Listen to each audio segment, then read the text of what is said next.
بسم اللہ الرحمن الرحیم، شروع اللہ پاک کے نام سے جو نہایت مہربان اور رحم والا ہے۔ السلام علیکم۔ آج کا جو ہمارا اسلامک واقعہ ہے وہ ہے حضرت زینب کی قبر کے پاس حضور اکرم صلی اللہ علیہ وسلم کی دعا۔ حضرت انس رضی اللہ تعالیٰ سے روایت کی ہے کہ حضرت زینب رضی اللہ تعالیٰ بنت رسول صلی اللہ علیہ وسلم کا وصال ہو گیا تو ہم نے آپ صلی اللہ علیہ وسلم کے ساتھ جنازے میں شرکت کی۔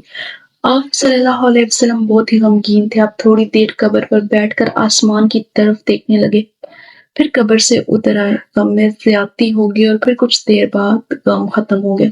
تبسم فرمایا، دریافت کیا گیا تو آپ صلی اللہ علیہ وسلم نے فرمایا، میں قبر کے دباؤ کو یاد کر رہا تھا اور زینب کی کمزوری کو۔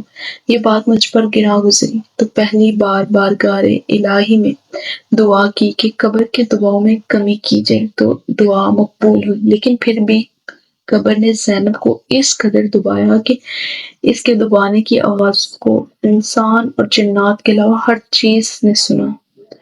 فاطمہ بنت اسد کا قبر کے دباؤ سے نجات پا جانا۔ عمر بن ابی نے کتاب المدینہ میں حضرت انس رضی اللہ تعالیٰ سے روایت کیا کہ حضور پاک صلی اللہ علیہ وسلم نے فرمایا، قبر کے دباؤ سے کوئی محفوظ نہ رہا مگر فاطمہ بنت اسد کے سوا۔ تو بارگاہ نبوی میں عرض کی گئی، یا رسول اللہ، نہ ہی آپ کا بیٹا قاسم؟ تو آپ صلی اللہ علیہ وسلم، ہاں، اور نہ ہی ابراہیم۔